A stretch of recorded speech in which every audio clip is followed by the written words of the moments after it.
Polres Aceh Timur tetapkan 2 tersangka dan 1 orang DPO dalam kasus tindak pidana perdagangan orang. Bribka Junita Geminas Titi, Kanit PPA Satreskrim Polres Aceh Timur mengatakan, kasus ini berawal dari tim gabungan Polres Aceh Timur dan Polsek Perla berhasil mengamankan 3 imigran Rohingya di dalam mobil penumpang Mitsubishi jenis L300, tepatnya di Simpang Komodor, Kota Langsa, yang dibawa dari kamp penampungan pengungsi di Kecamatan Perla Timur, Kabupaten Aceh Timur, hendak menuju ke Medan, Sumatera Utara. Menurutnya, dari hasil pengembangan kasus tersebut terdapat 2 perempuan dan 1 laki-laki yang terlibat. Ketiganya merupakan warga kecamatan setempat. Selain itu, dari hasil penyelidikan lebih lanjut menunjukkan bahwa inisial AR 18 tahun berperan sebagai perantara yang membawa imigran Rohingya dari kamp pengungsian ke rumah ZA 44 tahun. Sementara itu, ZA bertugas menaikkan para Rohingya tersebut ke dalam kendaraan dengan imbalan Rp150.000. AR sendiri meminta bayaran Rp300.000,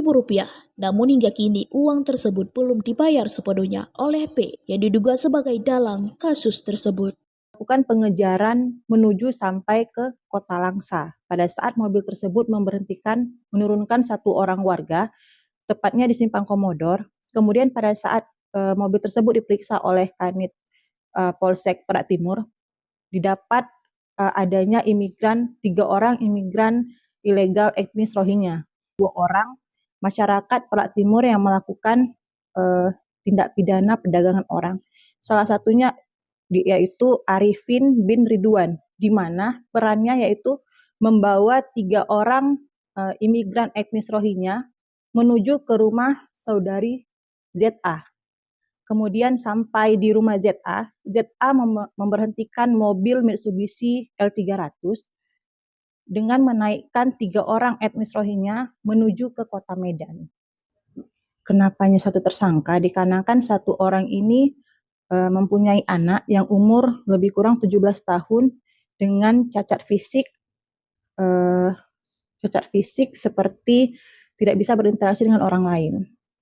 Mereka diupah oleh saudari Putri, yang saat ini saudari Putri sudah tidak berada di tempat, dan kita juga akan terbitkan DPO, daftar pencarian orang. Saat ini polisi hanya menahan AR, sementara ZA menjadi tahanan rumah dikarenakan ia memiliki anak difabel yang harus dinafkahi. Sementara P yang diduga selaku otak pelaku masih dalam pencarian polisi. Dari Aceh Timur, Rombi Syaputra melaporkan untuk Puja TV.